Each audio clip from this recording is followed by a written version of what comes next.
Kami dari kelompok 6 akan membahas prinsip-prinsip modifikasi dan kurikulum serta pengembangan desain pembelajaran dalam sekolah inklusi yang beranggotakan Lutfiah Gaida Sajidah, Nida Nur Afisah, Putri Kinanti, Rara Destri Anggraini. Selanjutnya, presentasi pertama akan dipaparkan oleh Putri Kinanti. Yang kedua, saya sendiri, Lutfiah Gaida Sajidah. Yang ketiga, Nida Nur Afisah. Dan yang terakhir, Rara Destri Anggraini. Baik, terima kasih moderator. Materi yang pertama yaitu ada prinsip-prinsip dasar dalam pendidikan inklusif. Menurut Mulyono Budianto tahun 2005, pendidikan inklusif memiliki 9 prinsip. Di antaranya yaitu sikap guru yang positif terhadap kebinekaan. Maksud dari hal ini yaitu guru menjadi hal yang sangat penting dalam mengatur setting kelas, tapi bukan hanya setting kelas saja, tetapi guru juga berpengaruh terhadap pemilihan strategi pembelajaran. Sikap positif guru yang terhadap keberagaman kebutuhan siswa ditingkatkan dengan cara memberikan informasi yang akurat tentang siswanya, karena siswanya ini memiliki kebutuhan yang berbeda dan guru harus bisa memenuhi kebutuhan siswanya tersebut. Poin yang kedua yaitu interaksi promotif. Pendidikan inklusif menuntut adanya interaksi antara siswa. Nah, promotif yang dimaksud adalah upaya untuk saling menolong dan saling motivasi dalam belajar. Yang ketiga ada pencapaian kompetensi akademik dan sosial. Pendidikan inklusif tidak hanya menekankan pencapaian terhadap kompetensi akademiknya saja, tetapi di pendidikan inklusif juga harus memiliki pencapaian kompetensi sosial, seperti memiliki tegang rasa, sikap tegang rasa, menghargai pendapat orang lain atau pemikiran orang lain, memahami perasaan orang lain, seperti itu. Nah, yang keempat, poin D, ada pembelajaran adaptif. Yang dimaksud adaptif ini yaitu penyesuaian antara warga yang lingkupannya dalam sekolah gitu. Ada guru, ada siswanya di kelas gitu, penyesuaian lah ya. Nah, kemudian ada konsultasi kolaboratif. Yang dimaksud di sini adalah saling bertukar pikiran untuk mendapatkan informasi yang akurat. Nah, bukan hanya dari guru ke guru atau stafnya saja gitu, tetapi di sini ada guru ke psikolog atau ahli-ahli dalam bidangnya. Terima kasih. Dilanjutkan oleh Lutfiah. Ya, selanjutnya F, hidup dan belajar dalam masyarakat. Dalam kelas inklusif itu, suasana kelas harus seperti miniatur dalam masyarakat ideal. Maksudnya masyarakat ideal di sini tuh silih asa, silih asi, dan silih asuh. Nah, itu tuh harus ada di dalam kelas agar nanti anak tuh nggak kaget waktu pas dia terjun ke dalam masyarakat. Selanjutnya, hubungan kemitraan antara sekolah dengan keluarganya.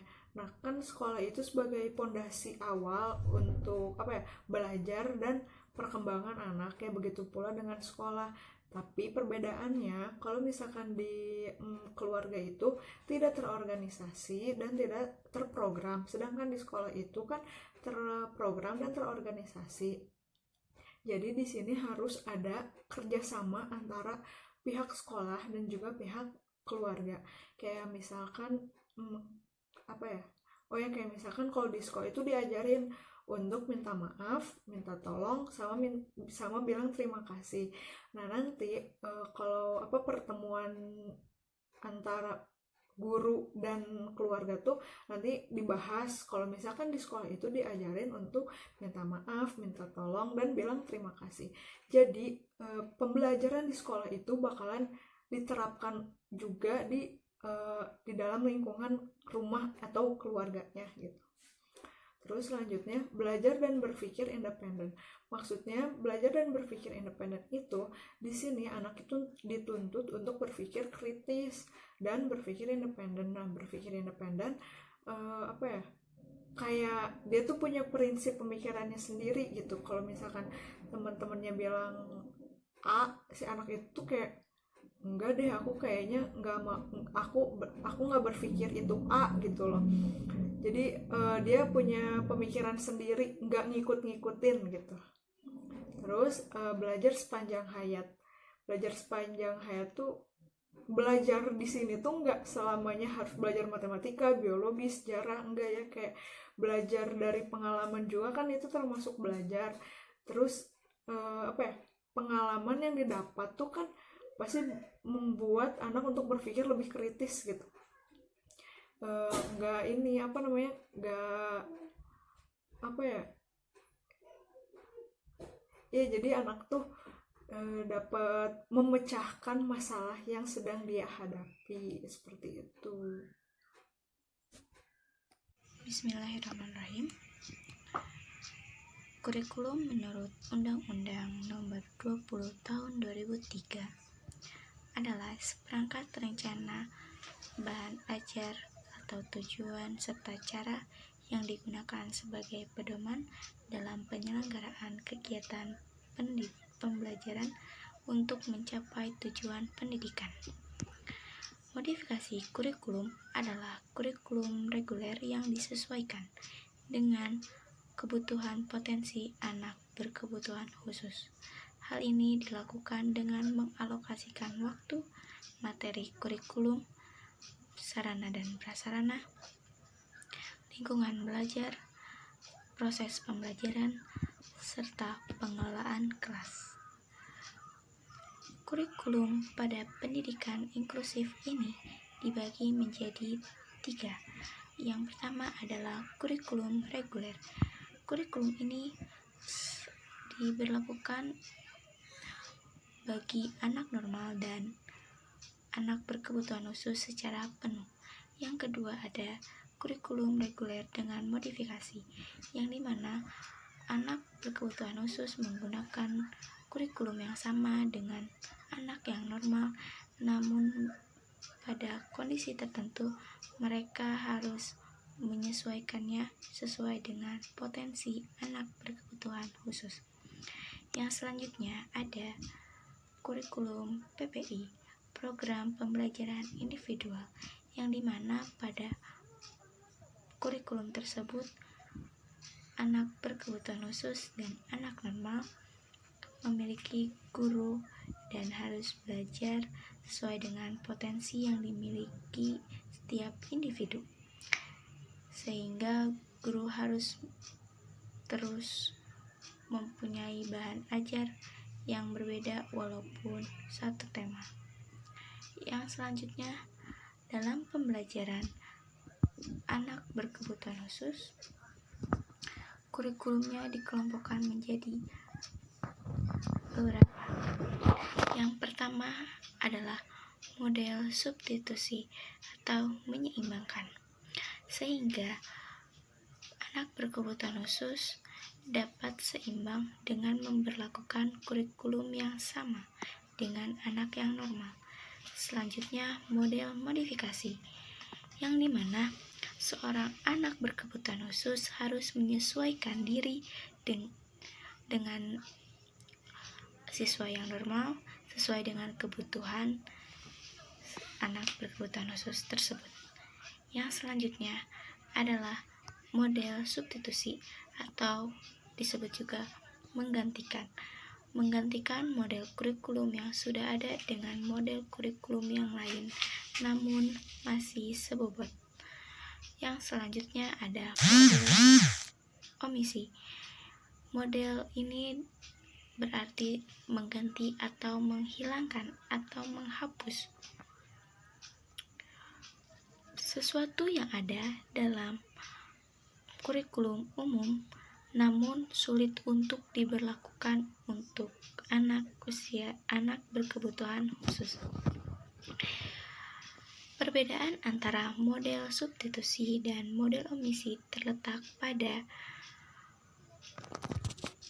model substitusi itu dia hanya digantikan, namun kurikulumnya sama, dia digantikan dengan bobot yang sama yang seimbang dengan apa yang disampaikan materinya. Namun, pada model omisi, kurikulum tersebut sangat sulit sehingga dia tidak dapat diberlakukan dan disampaikan kepada anak berkebutuhan khusus. Sekian, selanjutnya akan dibacakan oleh Rara Destri Anggraini.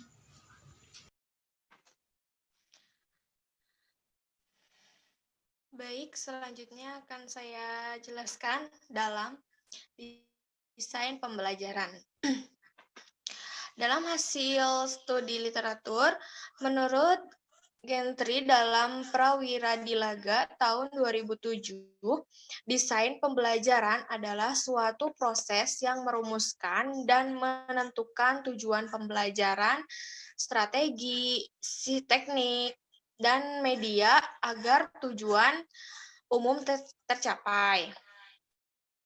Menurut para ahli lainnya, desain pembelajaran adalah suatu rancangan kebutuhan keseluruhan pembelajaran berupa rangkaian prosedur yang merupakan suatu sistem dari proses terdiri dari kegiatan analisis, desain, pengembangan, implementasi, dan evaluasi, serta memerlukan aspek-aspek pendukung lainnya. Bahwa dalam kata lain, desain pembelajaran adalah metode pembelajaran agar tersampai oleh anak dengan baik, agar anak mudah paham penyampaian dari seorang guru. Jadi guru itu jadi harus bisa membuat model pembelajaran yang sebaik mungkin agar ABK tersebut lebih paham. Desain pembelajaran inklusif adalah desain pembelajaran yang memiliki sikap inklusif, yaitu upaya untuk mengakomodasikan semua kebutuhan dan hambatan belajar peserta didik yang sangat beragam. Jadi guru juga bisa melihat apa saja kebutuhan dari ABK tersebut dan hambatan apa saja sih yang ada dalam ABK tersebut. Dalam pendidikan inklusif, ada beberapa konsep yang dikembangkan, yaitu konsep tentang anak, konsep tentang sistem pendidikan atau sekolah, konsep tentang keberagaman dan diskriminasi, dan konsep tentang sumber daya. Desain pembelajaran merupakan prosedur sistematis yang lebih memperhatikan pemahaman, pengubahan, dan penerapan metode pembelajaran. Dalam kelas inklusif, dilakukan asesmen terhadap siswa ABK, menentukan kebutuhan belajar yang diwujudkan dalam bahan pembelajaran yang disesuaikan dengan kurikulum. Dan di dalam desain pembelajaran dirancang yang dilakukan secara bersama-sama untuk siswa ABK dan non-ABK, yang disebut dengan sistem desain pembelajaran. Dalam komponen-komponen utama yang dirancang terdiri dari metode, materi, dan evaluasi. Terhadap komponen-komponen ini harus dilakukan modifikasi agar dapat mengakomodasikan semua keberagaman siswa. Jadi dari metode tersebut banyak harus dipahami gitu ya oleh ABK. 4 aspek yang harus diperhatikan yang disarankan oleh Steinberg Taylor 1986, yaitu pengaturan lingkungan fisik, prosedur pengajaran baik dari guru, materi atau isi, dan penggunaan alat yang adiktif untuk ABK dalam proses pembelajarannya. Seperti itu. Terima kasih. Wassalamualaikum warahmatullahi wabarakatuh.